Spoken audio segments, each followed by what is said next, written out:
بسم اللہ الرحمن الرحیم۔ معزز سامعین، جب بھی نئے سال کا آغاز ہوتا ہے،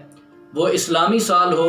یا انگریزی سال ہو، ہمارے ہاں سال نو کی مبارکیں دی جاتی ہیں۔ یہ مبارک یا تو براہ راست ہم دوست و احباب کو دیتے ہیں یا پھر سوشل میڈیا کا سہارا لے کر مختلف پوسٹیں شیئر کر کے ہم اپنے فرینڈز کو مبارکیں پیش کر رہے ہوتے ہیں۔ سوال یہ ہے کہ کیا نئے سال کی مبارک پیش کرنا یہ مقتدر علماء کرام کی نظر میں درست عمل ہے یا نہیں؟ تو اس کے بارے میں علماء کرام کی دو رائے ہیں۔ بعض علماء کرام نے اس چیز کی سرے سے نفی کی ہے۔ ان کا خیال یہ ہے کہ مبارک کا تعلق یہ خوشیوں کے مواقعوں کے ساتھ ہوتا ہے۔ جیسے کسی کی شادی ہو تو لوگ اس کی شادی کی خوشی میں اسے مبارک پیش کرتے ہیں، یا کسی کے ہاں اولاد پیدا ہو تو لوگ اولاد کی خوشی میں اسے مبارک پیش کرتے ہیں۔ اسی طرح کوئی شخص کسی کام کے اندر خاطر خواہ کامیابی حاصل کر لے تو اس خوشی کے موقع پہ اسے کنگریچولیشن کہا جاتا ہے۔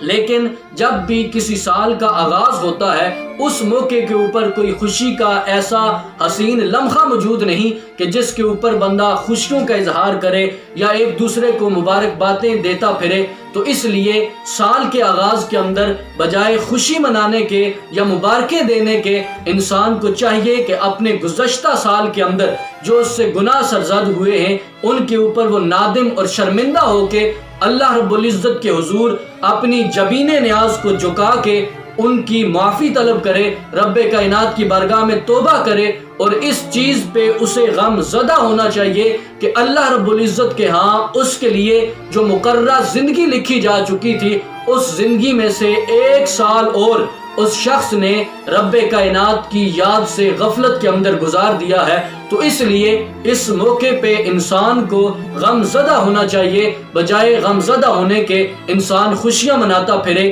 تو یہ درست عمل نہیں۔ لیکن بعض دوسرے علماء کرام نے اس موقع پہ مبارک دینے کی اجازت بھی عنایت فرمائی ہے، لیکن انہوں نے بھی مطلقاً اجازت نہیں دی، بلکہ اس اجازت کو اس شرط کے ساتھ انہوں نے مقید کیا ہے کہ آپ اس موقع پہ رسماً کسی کو مبارک نہ دیں، بلکہ اس نیت کے ساتھ دیں، ان دعائیہ کلمات کے ساتھ اسے مبارک دیں کہ اللہ رب العزت آئندہ اس سال کے اندر تجھے اپنی طرف سے رحمتوں اور برکتوں کی خیرات عطا فرمائے۔ تو اس نیت کے ساتھ اگر ہم نئے سال کی مبارک کسی کو پیش کرتے ہیں تو یہ عمل علماء کرام کی نظر کے اندر درست ہے۔